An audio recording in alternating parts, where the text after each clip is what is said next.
BMA final CFR के workbook solving की series में ये दूसरा वीडियो।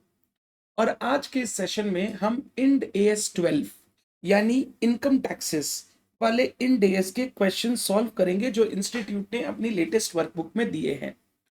दो क्वेश्चन दिए हैं वर्कबुक में इंड एएस 12 से रिलेटेड। दोनों ही क्वेश्चन मैं अच्छे क्वेश्चन बोलूंगा जो एग्जाम में आपको देखने मिल सकते हैं। आइए अच्छे से हम लोग उनको सॉल्व करते हैं और इंड एएस 12 उसके साथ साथ ही जितना रिवीजन हो सकता है उतना कर लेते हैं। आइए, दो क्वेश्चन दिए हैं इंड एएस 12 से। पहला क्वेश्चन इलस्ट्रेशन 1 एंड दूसरा क्वेश्चन इलस्ट्रेशन 2। तो पहले हम इलस्ट्रेशन 1 अच्छे से सॉल्व करते हैं। A limited prepares financial statements on 31st March each year. हर साल 31st मार्च को फाइनेंशियल स्टेटमेंट बनाता है। On 1st April 2020 the company acquired a machinery of 16 lakhs। एक मशीन खरीदा, expected to have a life of 4 years, useful life 4 साल।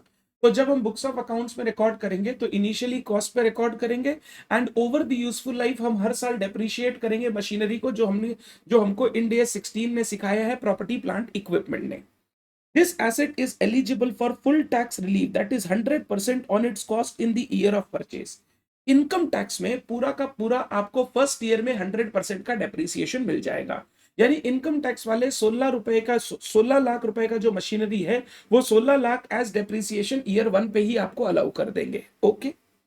For the financial year ending 31st March 21, the draft accounts indicated a profit before tax of rupees 20 lakhs। 31st March 2021 यानी first year के end में हमारा PBT profit before tax 20 lakhs, ये books वाला। The directors expect that this level of profit will continue in the foreseeable future. और वो बोल रहे हैं ओवर द इयर्स यही प्रॉफिट हम लोग को देखने मिलेगा। Company is subject to a tax rate of 30%। other than the impact of machinery, there is no other difference between accounting profit and taxable profit। बोला अकाउंटिंग प्रॉफिट और taxable profit में जो भी डिफरेंस है वो मशीनरी के depreciation के कारण है, अदरवाइज कोई डिफरेंस नहीं है। ठीक है। Nor between the tax base and the carrying amount of net asset. हम लोग इंड एएस में जब डेफर्ड टैक्स का डिटर्मिनेशन करते हैं तो हम पीएल अप्रोच यूज नहीं करते, हम बैलेंस शीट अप्रोच यूज करते हैं। हम एसेट लाइबिलिटी के कैरिंग अमाउंट और टैक्स बेस को कंपेयर करके हम लोग डेफर्ड टैक्स एसेट और लाइबिलिटी बनाते हैं उन एसेट्स और लाइबिलिटीज से related. Based on the data above calculate the profit after tax for each of the 4 years। PAT निकालना है ending 31st March assuming deferred tax is recognised by the company. Company हर साल deferred tax recognise करेगी तो आप हमको 4 साल का प्रॉफिट आफ्टर टैक्स निकाल के दीजिए। Very good. Profit after tax मांगा है। Statement of profit and loss का एक एक्सट्रैक्ट बना रहा हूं मैं। Extract particulars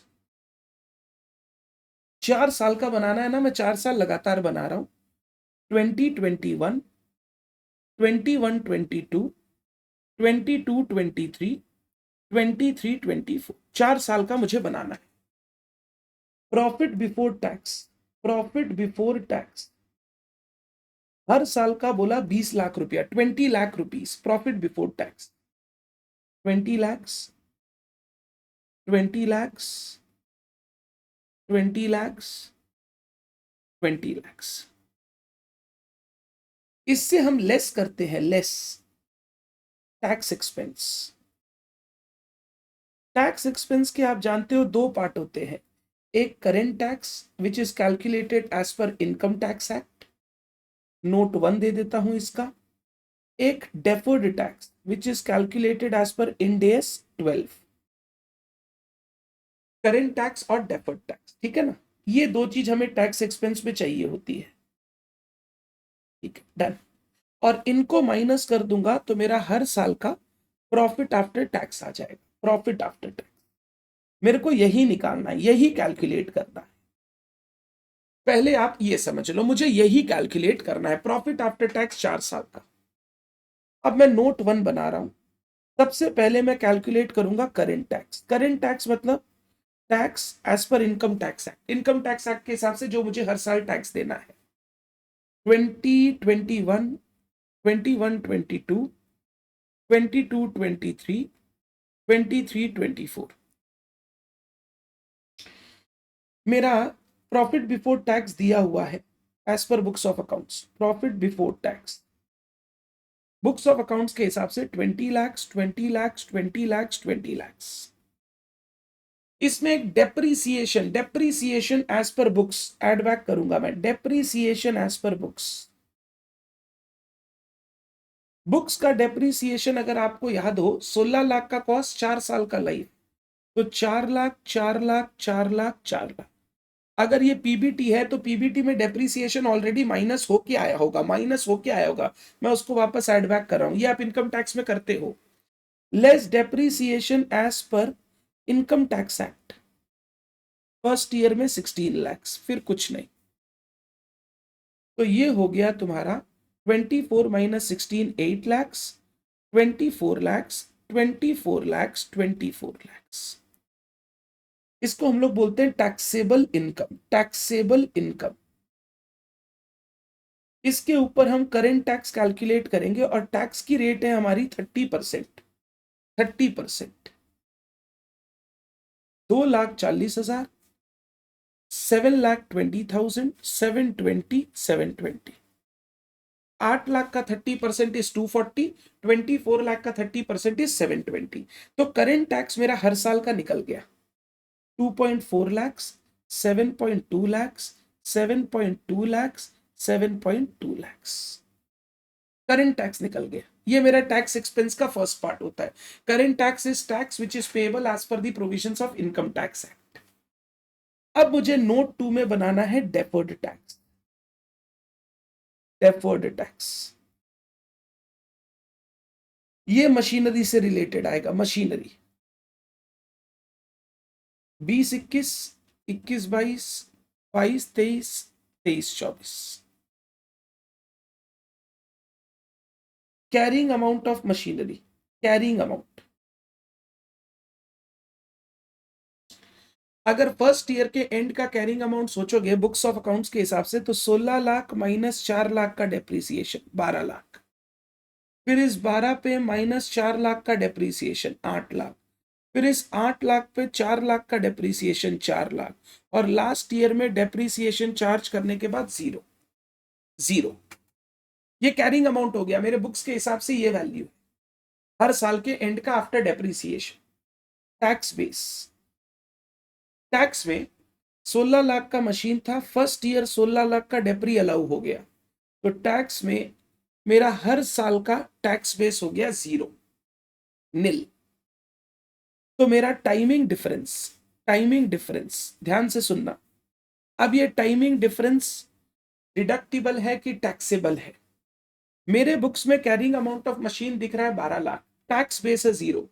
if carrying amount of asset is greater than tax base, अगर carrying amount of asset greater than tax base है, कभी भी carrying amount greater than tax base होगा तो हम उल्टा वाला बनाएंगे।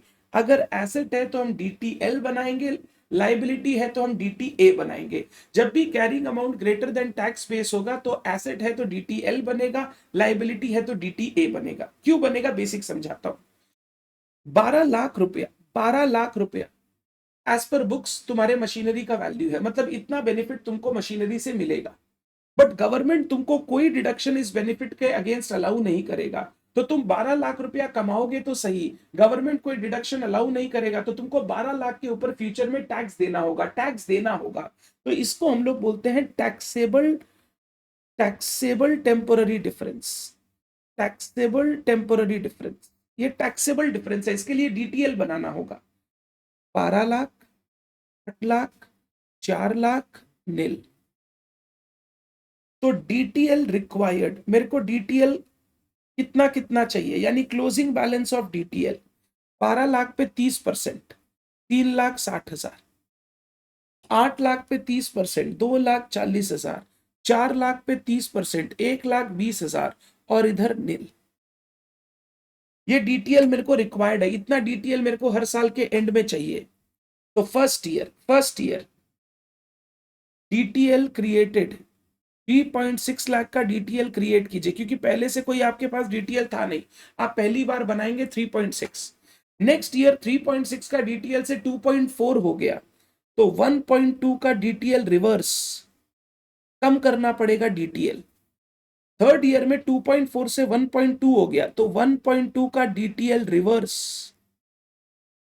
और लास्ट ईयर में 1.2 से 0 हो गया, तो 1.2 लाख का डीटीएल रिवर्स। पहला साल 3,60,000 का डीटीएल बनेगा, आपका timing temporary timing difference arise हुआ, आप डीटीएल क्रिएट करोगे। फिर उसके बाद देखो हर साल टेम्पोररी टैक्सेबल डिफरेंस वो कम होते चला जा रहा है, वो कम होते चला जा रहा है, तो मुझे डीटीएल भी कम करना पड़ेगा, तो मुझे उसे हर साल रिवर्स करना पड़ेगा। तो पहले साल मैं 3.6 लाख का डीटीएल क्रिएट करूंगा, फिर हर साल 1.2 1.2 1.2 करके रिवर्स करूंगा। जब डीटीएल क्रिएट करते हो तो एंट्री होता है PL debit to DTL, PL debit to DTL. PL debit मतलब खर्चा रिकॉर्ड, एक्सपेंस रिकॉर्ड करना पड़ेगा। तो फर्स्ट ईयर में और एक्सपेंस रिकॉर्ड करूंगा 3.6 लाख, टोटल एक्सपेंस हो जाएगा 6 लाख, ये हो जाएगा 14 लाख। नेक्स्ट ईयर से डीटीएल रिवर्स हो रहा है, रिवर्स होता है तो एंट्री होता है DTL account debit to PL, DTL to PL. PL credit हो रहा है, पीएल क्रेडिट मतलब टैक्स एक्सपेंस कम करना होगा, तो टैक्स एक्सपेंस कम करना होगा। तो सेकेंड ईयर का मेरा नेट एक टैक्स एक्सपेंस हो गया 6 लाख, थर्ड ईयर का नेट टैक्स एक्सपेंस हो गया 6 लाख, फोर्थ ईयर का नेट टैक्स एक्सपेंस हो गया 6 लाख। तो जब डीटीएल रिवर्स करना है तो आपका टैक्स एक्सपेंस कम करना है, डीटीएल बनाना है तो टैक्स एक्सपेंस क्रिएट करना है। तो हर साल का मेरा profit after tax 14 lakh, 20 lakh का पीबीटी, 30% का टैक्स रेट तो 6 लाख, और नेट बचा 14 लाख मेरा पीएटी। ये जो मैचिंग हो पा रहा है ये बिकॉज ऑफ डीटीएल जो हम क्रिएट कर रहे हैं, बिकॉज ऑफ डीटीएल जो हम क्रिएट कर रहे हैं। आप आराम से बिना हड़बड़ी किए 2 मिनट का टाइम लेकर, ये मेरा हर साल का हो गया करेंट टैक्स 24720 720 720 हर साल का। मेरा डेफर्ड टैक्स लाइबिलिटी पहला साल बनेगा 360, फिर 120 120 120 माइनस होगा, ये 3 हो गया। और फाइनली मेरा profit after tax 1400 1400 1400 1400, 14 lakh 14 lakh 14 lakh 14। आराम से 2-5 मिनट का आप टाइम ले सकते हो, पॉज कर लो, मैं तो आगे बढ़ रहा हूं, आप पॉज करके 2 मिनट का टाइम लेकर पूरे इस कैलकुलेशन को ऐसे कर सकते हो। सर हम ये प्रेजेंटेशन एग्जाम में कर सकते हैं कि इंस्टीट्यूट वाला ही करना पड़ेगा? आप ये कीजिए, ये बहुत अच्छा प्रेजेंटेशन, इससे आपको भी क्लियर रहेगा, सामने वाले को भी क्लियर रहेगा। तो if carrying amount of the asset is greater than tax base, you have to create DTL. जब भी carrying amount greater than tax base होगा उल्टा वाला बनेगा डेफर्ड टैक्स, और carrying amount less than tax base होगा तो वही वाला बनेगा डेफर्ड टैक्स। एसेट है तो डीटीए, लाइबिलिटी है तो डीटीएल। यहाँ पे carrying amount is greater than tax base, तो we will have to create DTL, और फिर वो 3 साल में रिवर्स होते चला जाएगा, बैलेंस कम होते चला जाएगा। क्लियर? बहुत अच्छा क्वेश्चन था ये, आप अपना पॉज कर करके ये आंसर को देख सकते हो। मैं चलता हूं आगे। इलस्ट्रेशन 2, ये भी अच्छा क्वेश्चन है, एग्जाम में आने लायक क्वेश्चन है। An entity ABC Limited provides the following information regarding its assets and liabilities on 31st March 24. Asset liability का information दिया। A machine was purchased for 2 lakhs. To date, depreciation of 24,000 has been charged. ये books के हिसाब से।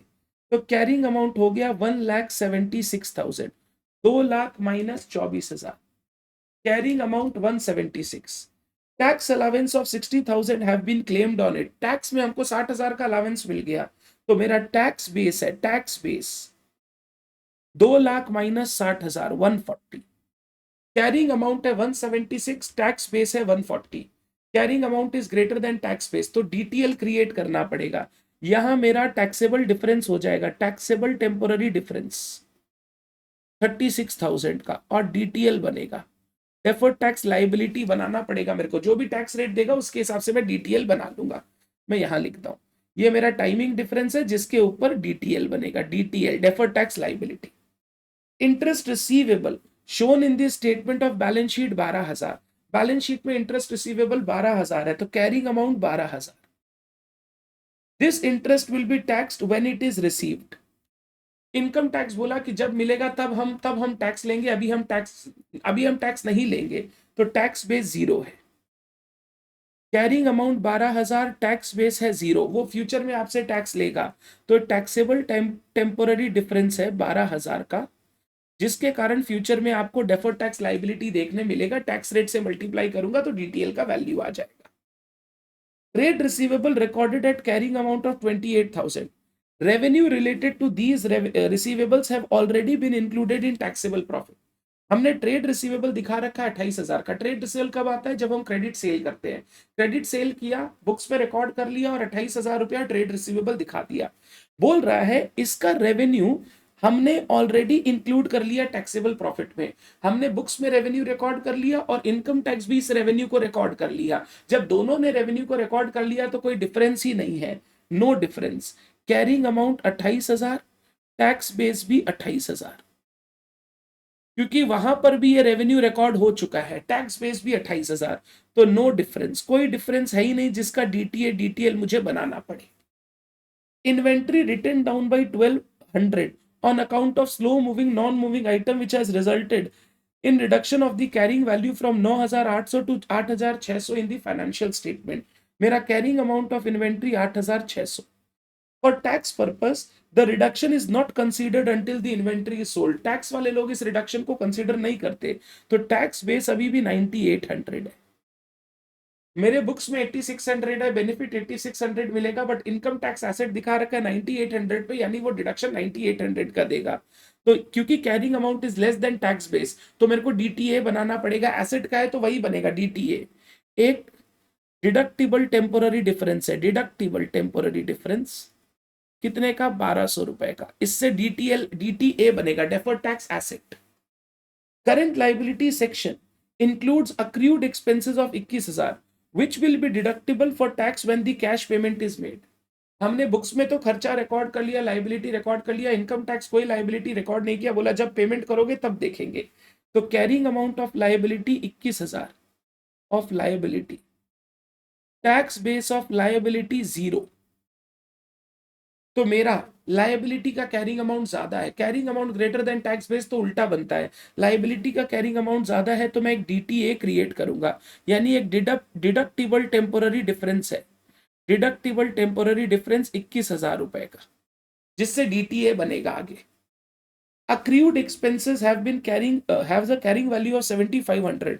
Corresponding expenses has already been deducted for tax purpose. हमने अपने यहां दिखा रखा है आउटस्टैंडिंग एक्सपेंसेस का कैरिंग अमाउंट 7,500। इनकम टैक्स ने भी ये खर्चा अलाउ कर दिया है, मतलब उन्होंने खर्चा रिकॉर्ड कर लिया, तो टैक्स बेस 7,500।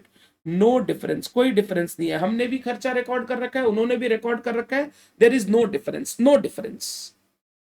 मेरे से पूछ रहा है based on the above data determine the carrying amount, tax base and temporary difference for each asset and liability listed above. तो कैरिंग अमाउंट भी हमने निकाल दिया, टैक्स बेस भी निकाल लिया, और टेम्पोररी डिफरेंस क्या है वो भी देख लिया। इसका थोड़ा सा ना फिगर्स इधर उधर हो गया है। पहला non current asset carrying amount 176, tax base 140, timing difference 36, ये हमारा आ गया। फिर उसके बाद इंटरेस्ट रिसीवेबल 12,000, टैक्स बेस 0, तो टेम्पोररी डिफरेंस 12,000। फिर उसके बाद 28 तो डिफरेंस 0, 28 तो डिफरेंस 0। फिर उसके बाद 8,600, 9,800 तो डिफरेंस नेगेटिव 1,200। नेगेटिव मतलब ये डिडक्टिबल है, तो इसके लिए डीटीए बनेगा 1,200 के हिसाब से टैक्स रेट मल्टीप्लाई करके। फिर 21,000 और इधर 0, तो 21,000 का डिडक्टिबल टेम्पोररी डिफरेंस, क्योंकि टैक्स पे 0 है, और लास्ट वाले में भी दोनों में हो गया, तो temporary difference is 0, no difference. तो आप ऐसे भी लिख सकते हैं जैसे मैंने लिखा, नंबर 1 कैरिंग अमाउंट इतना, टैक्स बेस इतना, डिडक्टिबल या taxable temporary difference. Taxable temporary difference मतलब जिसमें डीटीएल बनेगा, डिडक्टिबल मतलब जिसमें डीटीए बनेगा। I hope this is clear to you. ये भी बहुत अच्छा क्वेश्चन था जो इंस्टीट्यूट ने अपने वर्कबुक में दे रखा है, आराम से देख लीजिए। This completes question of India 12। Thank you so much, मिलते हैं नेक्स्ट वीडियो में, बाय बाय।